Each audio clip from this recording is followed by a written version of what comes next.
ಎಲ್ಲ ನಾಳೆನೆ ಬಿಡುತ್ತೆಲ್ಲ. ಓಂ ಶ್ರೀಯಪ್ಪತ್ತೇ ನಿತ್ಯಾಗಣಿತ ಗುಣಮಾಣಿಕ್ಯ ವಿಶದ ಪ್ರಭಾ ಜಾಲೋಲ್ಲಾಸೋಪಹತ ಸಕಲಾಮಧ್ಯ ತಮಸೇ ಜಗಜ್ಜನ್ಮಸ್ಥೆ ಮುಖ್ರಳೆ ರಚನಾಶೀಲವಪುಷೇ ನಮೋ ಅಶೇಷಾಮ್ನಾಯ ಸ್ಮೃತಿಹೃದಯ ದೀಪ್ತಾಯ ಹರಯೇ.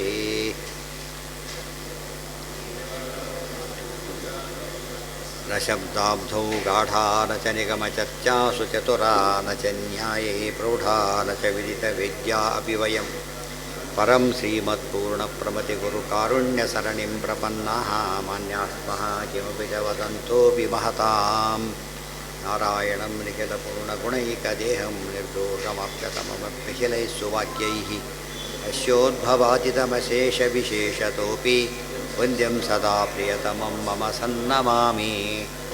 ಓಂ ಓಂ ಅಥಾತೋ ಬ್ರಹ್ಮಜಿಜ್ಞಾಸಾ ಓಂ. ಇದು ಆ್ಯಕ್ಚುಲಿ ಎರಡಲ್ಲ, ಮೂರೇ ಇದೆ. ಸಾತ್ವಿಕ ಭಯ, ರಾಜಸ ಭಯ, ತಾಮಸ ಭಯ. ಗೊತ್ತಾಯ್ತಾ? ಮೂರು. ಕಾಮನು ಸಾತ್ವಿಕ, ರಾಜಸ, ತಾಮಸ.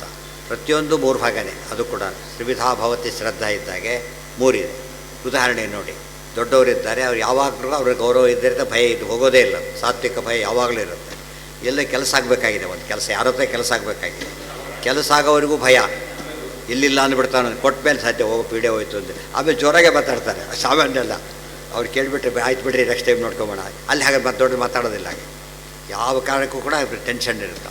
ಕೆಟ್ಟ ಒಳ್ಳೆಯದು ಕೆಟ್ಟ ಎರಡು ಮಿಕ್ಸ್ ಆಗಿರುತ್ತೆ ಅದರಲ್ಲಿ. ಇದರಲ್ಲಿ ಟೆಂಟೇಟಿವ್ ಇದು ರಾಜಸ ಭಯ. ಆ ಭಯ ಒಂದು ಕಾರಣಕ್ಕೆ ಇರುತ್ತೆ, ಆಮೇಲೆ ಹೋಗಿಬಿಡುತ್ತೆ. ಈ ದುಷ್ಟರ ಭಯ ಯಾವಾಗಲೂ ಇರುತ್ತೆ. ಭಯ ಜನರ ಭಯ, ರೆಸ್ಪೆಕ್ಟ್ ಭಯ ಯಾವಾಗಲೂ ಇರುತ್ತೆ. ಅದು ಮೂರು ರೀತಿ ಇರೋದ್ರಿಂದ ಮೂರು ಎಲ್ಲದರಲ್ಲೂ ತ್ರೈವಿಧ್ಯನೇ ಇರುತ್ತೆ. ಸಮಾಧಿಕಸ್ಯ ಕುಪಿತಾ ಹಿ ಪಣಚ್ಛಾಯಾ ಸಮೀಕೃತ್ಯಾಪರಂ ಸುಖಂ ಸೇವಂತೆ ಯತ್ಪದಂ ಧೀರಾಃ ತಮುಪಾಸೇ ಶ್ರಿಯಃಪತಿಂ. ಓಂ ಓಂ ಅಸಾಧೋರ್ಮ ಜಿಜ್ಞಾಸಾ ಓಂ. ಇಲ್ಲಿ ಬಂತೀಗ ಯದಿ ಸರ್ವತ್ವಂ ಉದಿತಂ ಉದೇಶ ಇತಿ ತದ್ವೃಥಾ ಪುರುಷ ಏವೇದಂ ಸರ್ವಂ. ಅದೇ ಮತ್ತು ನೋಡಿ, ಪುರುಷ ಏವೇದ ಸರ್ವಂ ಸಮಾಪ್ನೋಷಿ ತತೋಸಿ ಸರ್ವಃ ಯದ್ಭೂತಂ ಯಚ್ಚ ಭವ್ಯಂ ಉತಾಮೃತತ್ವಸ್ಯ ಈಶಾನೋ ಯದನ್ನೇನ ಅತಿರೋಹತಿ ಮುಕ್ತಾಮುಕ್ತ ಪರೇಶತ್ವಂ ಇತಿ ತಸ್ಯಾಹ ಸಾ ಶ್ರುತಿ. ದೇವ್ರ ಬಗ್ಗೆ ಇಷ್ಟೆಲ್ಲ ಹೇಳಿರಬೇಕಾದ್ರೆ ಅಲೆಗಳಿಲಕ್ಕಾಗತ್ತಾ? ಸಮಾಧಿಕಸ್ಯ ರಾಹಿತ್ಯಾತ್ ನೋಪಚಾರ ಪುಮಾನಸೌ. ದೇವರನ್ನು ಪುರುಷ ಅಂತ ಕರೆದರೆ ಅದು ಸುಮ್ಮನೆ ಉಪಚಾರಕ್ಕೆ ಹೇಳಿದ ಮಾತಲ್ಲ. ಅದು ಏನಂತ ಹೇಳ್ತಾರೆ, ಅದನ್ನು ನಿಜವಾಗ್ಲೂ ದೊಡ್ಡವನು ಅಂತ ಅರ್ಥ. ಪುರುಷ ಸೂಕ್ತ ಅದನ್ನೇ ಹೇಳುತ್ತೆ ಅಂತ ಹೇಳಿದ್ರಿ. ಈಗ ಅಂತರಮಾಹ ಏತ್ವಂತರಮಾಹ ಯದಿ. ಸೊ ಅಮೃತ ಇವತ್ತು ಖಾತಾಗೀತ ಆಗಬೇಕಾಗಿರುತ್ತೆ. ಹೋಗಿದ್ದು ಹೋಗಿದ್ದ 15-20 ಕ್ಯೂ ನಿಂತು ಆಮೇಲೆ ಕಂಡ್ರೆ ಈ ಕಡೆ ನೋಡಿರಿ ತೊಗೊಂಡು ನಾವೇನು ಮಾಡೀಗ? ದೇವಸ್ಥಾನ ರಿಲೆವೆಂಟ್ ನಮಗೆ ಬೇಕೇ ಇಲ್ಲ. ಆ ಕಾಲಕ್ಕೆ ಮಾತ್ರ ರಿಲೆವೆಂಟ್ ಆಗಿದೆ, ಬೇರೆದಕ್ಕೆ ಬರೋದಿಲ್ಲ. ಗೊತ್ತಾಯ್ತಾ? ಇದೆಲ್ಲ ಅರ್ಥ ಮಾಡ್ಕೊಂಡು ಕೊನೆಗೆ ಎಲ್ಲಿಗೆ ಎಕ್ಸ್ಟೆಂಡ್ ಆಯಿತು? ತಂದೆ ತಾಯಿಗೆ ಹಾಗೆ ಶುರು ಮಾಡಿಬಿಟ್ರು. ಹಾಗಾಗೋದಿಲ್ಲ. ಅದು ಕೊನೆಗೆ ಶಾಶ್ವತ ಉಳಿತಕ್ಕಂಥ ಸಂಬಂಧ. ಕೆಲವು ಶಾಶ್ವತ ಅಲ್ಲ, ನಶ್ವರ. ಅಮೃತೇಶಾನ ವಚನಾತ್ ಸರ್ವಸ್ಯ ಈಶಾನತೋದಿತ್. ಅಮೃತಸ್ಯೇಶಾನ ಅಂದ್ರೇನು?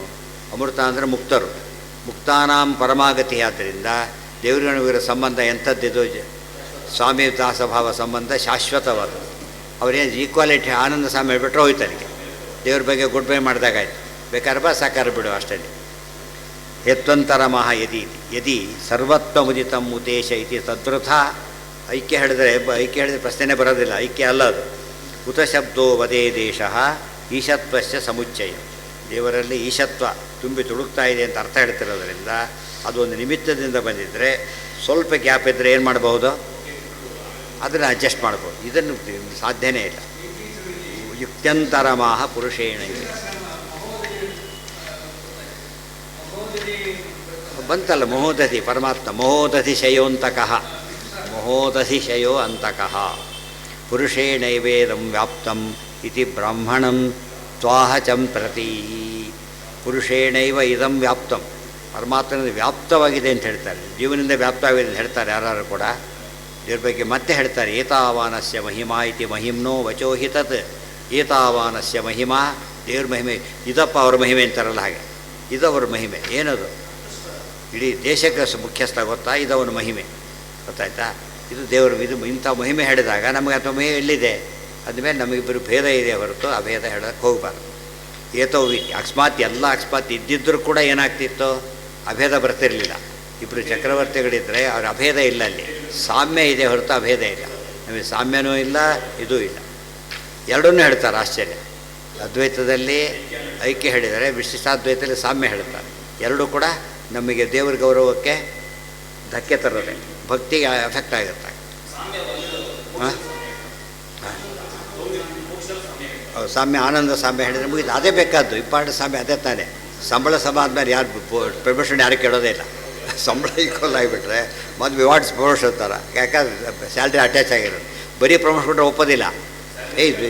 ತಲೆ ಹೆಡ್ ಹಾಕಿದೆಯಲ್ಲ, ನಾನು ತೊಗೊಂಡು ನಾನೇ ಮಾಡಲಿ ಅಂತ ಜಾಸ್ತಿ ಆಗುತ್ತೆ. ಸಂಬಳ ಕಡೆ ಬೇಕಾಗಿಲ್ಲ ಅಂತ ಹೇಳ್ತಾರೆ. ಏತಾವಾನಸ್ಯ ಮಹಿಮೇತಿ ಮಹಿಮ್ನೋ ವಚೋಹಿತತ್. ಪರಮಾತ್ಮನ ಮಹಿಮೆ ಅಂದರೆ ಬರೀ ಗುಣಗಳೇ ಹೇಳ್ತಾರೆ, ದೋಷದ ಪ್ರಶ್ನೆ ಬರೋದೇ ಇಲ್ಲ.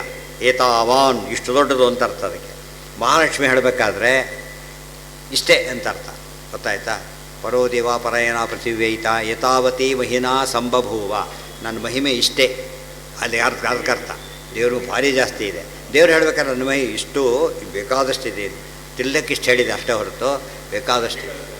ಅಲ್ಲಿಗೆ ಲಿಮಿಟ್ ಮಾಡಬಾರ್ದು. ಲಕ್ಷ್ಮೀ ಪರ ಅರ್ಥ ಮಾಡಿದಾಗ ಲಿಮಿಟ್ ಮಾಡಬೇಕು, ನಾರಾಯಣ ಪರ ಅರ್ಥ ಮಾಡಿದ್ರೆ ಲಿಮಿಟ್ ಮಾಡಬಾರ್ದು. ಇಷ್ಟು ಮಹಿಮೆ ನಂದು, ಈಗಿದ್ದೇ ಜಾಸ್ತಿ ಇದೆ, ಎರಡೂ ಹೇಳ್ಬಿಡ್ತೀನಿ. ಏತಾವಾನಸ್ಯ ಮಹಿಮಾ ಅಥೋ ಜಾಯಾಂಶ ಪೂರ್ಣ. ಇಷ್ಟು ಮಹಿಮೆ ಇದಕ್ಕಿಂತ ಭಾರಿ ದೊಡ್ಡವರು, ನಿಮ್ಗೆ ಅರ್ಥ ಆಗಲ್ಲ ಅಂತ ಹೇಳೋದಿಲ್ಲ ಅಷ್ಟೇ, ಹಾಗೆ ಹೇಳ್ಬಿಡ್ತಾರೆ. ಅರ್ಥ ಆಗಲಿಕ್ಕೆ ಸಾಧ್ಯ ಇಲ್ಲ. ಚಿಕ್ಕ ಮಕ್ಕಳಿಗೆ ಕೆಲವು ವಿಷಯ ಅರ್ಥನೇ ಆಗೋದಿಲ್ಲ. ಇಷ್ಟು ಹೇಳೋಣ, ಇಷ್ಟಕ್ಕೆ ನಿಂತೋಗ್ಬಿಡುತ್ತೆ ಅವರು. ಬೇರೆ ಹೇಳಿದ್ರೆ ದೊಡ್ಡದೆಡೆ ಗೊತ್ತಾ, ಇದನ್ನು ಹೇಳಿದ್ರೆ ಅರ್ಥ ಆಗೋದು ಅವರಿಗೆ. ಆದರೆ ಅದು ದೊಡ್ಡದಿದ್ದರೂ ತಿಳಿಯೋದಿಲ್ಲ. ಹಾಗೋ ನಮ್ಗೆ ಹಾಗಾಗಿದೆ. ಅದನ್ನೇ ಹೇಳ್ತಿರೋದು. ಈಗ ಪುರುಷ ಅಂತ ಪದ ಕೂಡ ಉಪಯೋಗಿಸ್ಬಿಟ್ರಲ್ಲ, ಪುರುಷ ಸೂತ್ರ. ಸೊ ಅಮೃತಸ್ಯ ಅಭಯಸ್ಯೇಷು ಮರ್ತ್ಯವನ್ನಂ ಯತತ್ಯಾಗಾತ್ ಇತ್ಯಮುಕ್ತಾಧಿಪತ್ಯಂತೂ ಪೂರ್ವಾರ್ಧೋಕ್ತ ಮನುದ್ಯ ಚ ಉತಾಮೃತಶೇಷ ಇತಿ ವಿಧತ್ತೇ ಮುಕ್ತಿಗೇಶತಾಂ. ಮೊದಲು ಇಲ್ಲಿ ಸ್ವಾಮಿ ಅಂತ ಹೇಳಿದರು ಸಂಸಾರದಲ್ಲಿ, ಆಮೇಲೆ ಅಲ್ಲೂ ಸ್ವಾಮಿ ಅಂತ ಹೇಳಿದರು. ಹೀಗಾಗಿ ಭೇದಾಂಬದ ಶಾಶ್ವತ ಮತ್ತು ತಾರತಮ್ಯನೂ ಶಾಶ್ವತ ಹೊರತು ಏನಿಲ್ಲ ಅದರೊಳಗೆ. ಯಾವ ಕಾಲಕ್ಕೂ ಐಕ್ಯ ಸಾಮ್ಯಗಳಿಗೆ ಅವಕಾಶವೇ ಇಲ್ಲ ಅಂತ ಹೇಳ್ತಾರೆ. ಅಥೋ ವಿಷ್ಣು ಪರಿಜ್ಞಾನಾದೇವ ಮುಕ್ತಿರ್ನ ಚಾನ್ಯಥ. ದೇರ್ಫೋರ್ ಅಥಾತೋ ಬ್ರಹ್ಮಜಿಜ್ಞಾಸ. ಅಥೋ ಅಲ್ಲಿ ಬಂದ್ರೀಗ ಅತಃ ಅತಃ ತಸ್ಮಾತ್ ಅಂತ. ಆದ್ದರಿಂದನೇ ಪರಿಜ್ಞಾನಾತ್ ಅಥೋ ವಿಷ್ಣು ಪರಿಜ್ಞಾನಾದೇವ ಮುಕ್ತಿ ನ ಚಾನ್ಯತಃ. ವಿಷ್ಣು ಪರಿಜ್ಞಾನ ಮಾತ್ರ ಮುಕ್ತಿ. ಆದ್ದರಿಂದ ಭಕ್ತಿ ಏನು ಮಾಡಬೇಕೀಗ? ಅವರಲ್ಲೇ ಮಾಡಬೇಕು ಅಂತ. ಇದು ಎಂಡ್. ಇದು ಅದು ಹೆಸರು ಎಲ್ಲೆಲ್ಲೋ ಅರ್ಥ ಹೇಳ್ಬಿಟ್ಟು ಇಷ್ಟು ಅಲ್ಲಿ ಸೇರಿಸ್ಕೊಂಡು ಓದ್ಬೇಕು ನಾವು. ಓದಬೇಕಾದ್ರೆ ಅನುವ್ಯಾಖ್ಯಾನದ ಮಾತುಗಳನ್ನು ವಿಚಿತ್ರ ಆಚಾರ ಸೇರಿ ಭಾರಿ ವಿಚಿತ್ರ. ಅದು ಪರಿಜ್ಞಾನಾತ್ ಪರಿಜ್ಞಾನೋದಿತಾತ್ ಪ್ರಸಾದಾತ್. ಪರಿಜ್ಞಾನ ಅಂತ ಹೇಳಿದ ತಕ್ಷಣ ಪದ ಟೀಕಾರ ಸೇರಿಸಿದರು. ಬರೀ ಪರಿಜ್ಞಾನ ಅಲ್ಲ, ಹಿಂದೆ ಹೇಳಿದ್ದಾರೆ ಅನುಗ್ರಹ ಸಮೇತವಾದ ಪರಿಜ್ಞಾನ ಇರಬೇಕು. ಅನ್ಯತಃ ಶಿವಾದೀನಾಂ ಅನುಗ್ರಹ. ಶಿವಾದಿಗಳ ಅನುಗ್ರಹ ಎಷ್ಟೇ ಮಾಡಿದರೂ ಕೂಡ ಅವ್ರು ಏನು ಮಾಡ್ಬೋದು? ನಾವು ಯಾರೋ ಎರಡನೇ ಕೇಳೇ ಬರ್ತೀವಿ, ನಮಗೆ ಭಾರಿ ಗೌರವ ಎಲ್ಲ ಇದೆ, ಅವ್ರ ಮೇಲೆ ಪ್ರೀತಿ ಇದೆ, ಬಟ್ ನಾವು ಮಾಡೋಕ್ಕೆ ಬರೋದಿಲ್ಲ. ನಮಗೆ ಸೇರಿದ್ದಲ್ಲ. ಅದು ಮಾಡೋ ಸಾಮರ್ಥ್ಯ ಇದ್ದು ಅನುಕಂಪ ಬಂದರೆ ಮೀನಿಂಗ್ ಇದೆ. ಕಂಡವನು ದುಃಖ ಹೇಳ್ಕೊಂಡ್ರೆ ಎಲ್ಲ ಹೇಳ್ಕೊಂಡು ಅವ್ನು ಹೇಳಿದ, ಸ್ವಾಮಿ ನೀವು ಎಷ್ಟೋ ವಾಸಿ, ನಾನು ಇನ್ನೂ ಹೋಪ್ಲೆಸ್ ಅಂತ ಅವ್ರು ಹೇಳಿದ. ಅವಾಗ ಏನು ಮಾಡ್ತೀರಿ? ಇವ್ನು ನಿಮಗೆ ತಿಳ್ಕೊಂಡಿದ್ದೇನೋ ಪರಿಹಾರ ಮಾಡ್ತಾನೆ ಅಂತೇಳಿ ಅವ್ರು ಹೇಳಿದ್ದೇನೋ ಪರಿಹಾರ ಆಯಿತು ಒಂದು ದೃಷ್ಟಿಯಿಂದ. ಯಾಕೆ ನಮಗೆ ಕಟ್ಪಡೋರಿದ್ದಾರೆ, ಆದ್ದರಿಂದ ಇವ್ರು ಮಚ್ಚಿ ಬೆಟ್ಟನ್ನು ಸಂತೋಷ ಪಡಬೇಕು ಅಷ್ಟೇ ಹೊರತು ಇದು ಬರೋದಿಲ್ಲ. ತದ್ಯಥೈತಿ ಸುತೇಶ್ಚೈವ ತತಃ ಕರ್ಮಕ್ಷಯೋ ಭವೆ. ಆದ್ದರಿಂದ ಆಮೇಲೆ ಇಲ್ಲದವರೆ ಕರ್ಮಕ್ಷಯ ಆಗೋದಿಲ್ಲ. ಇಷ್ಟು ಅನಾದಿ ಕರ್ಮ ನೆನೆಸ್ಕೊಂಡ್ಬಿಟ್ರೆ ಮೋಕ್ಷ ಆಗುತ್ತಾ ಅನಿಸ್ಬಿಡುತ್ತಾಗ. ಅದಕ್ಕಾಗುತ್ತೆ. ದೇವ್ರ ದರ್ಶನ ಆದಾಗ ಮಾತ್ರ ಸುಟ್ಟು ಬೂದಿ ಆಗೋದ್ರಿಂದ ಆಗುತ್ತೆ. ಉಳಿದವ್ರು ಯಾರು ಅವರಿಗೆ ಕರ್ಮನೇ ಆಗಿಲ್ಲ. ಇವ್ರದ್ದು ಹೇಗೆ ನಿರ್ವೃತ್ತಿ ಹೇಗೆ ನಾಶ ಮಾಡ್ತಾರೆ? ಮಾಡೋಕ್ಕೆ ಬರೋದಿಲ್ಲ. ನಾಶ ಮಾಡೋ ಸಾಮರ್ಥ್ಯ ಬ್ರಹ್ಮವಾಯುಗಳಿಗೆ ಅನುಗ್ರಹ ಬೇಕು ದೇವರದ್ದು. ಉಳಿದವರಿಗೆ ಶಕ್ತಿನೂ ಇಲ್ಲ.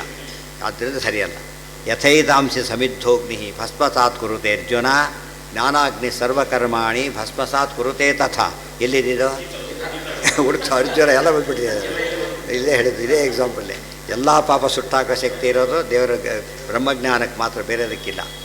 ಸರ್ವಧರ್ಮಾನ್ ಪರಿತ್ಯಜ್ಯ ಮಾಮೇಕಂ ಶರಣಂ ವ್ರಜ ಅಹಂ ತಾ ಸರ್ವ ಪಾಪೇಭ್ಯೋ ಮೋಕ್ಷಯಿಷ್ಯಾಮಿ ಮಾ ಶುಚಃ. ಎಲ್ಲ ಪಾಪ ಕಡಿಬೇಕಾದ್ರೆ ಕರ್ಮಕ್ಷಯಪಾದ ಇದೆ. ಬ್ರಹ್ಮಸೂತ್ರ ಕರ್ಮಕ್ಷಯಪಾದ ಯಾರಿಂದ ಆಗೋದು? ದೇವರಿಂದ. ಯಾರು ತಿಳ್ಕೊಂಡ್ರೂ ಆಗೋದಿಲ್ಲ. ಭಟ್ಟಾನ ಮೋಕ್ಷ ಸಾಧನ, ಅಲ್ಲಿಗೆ ಆ ವಿಷಯ ಮುಗೀತು.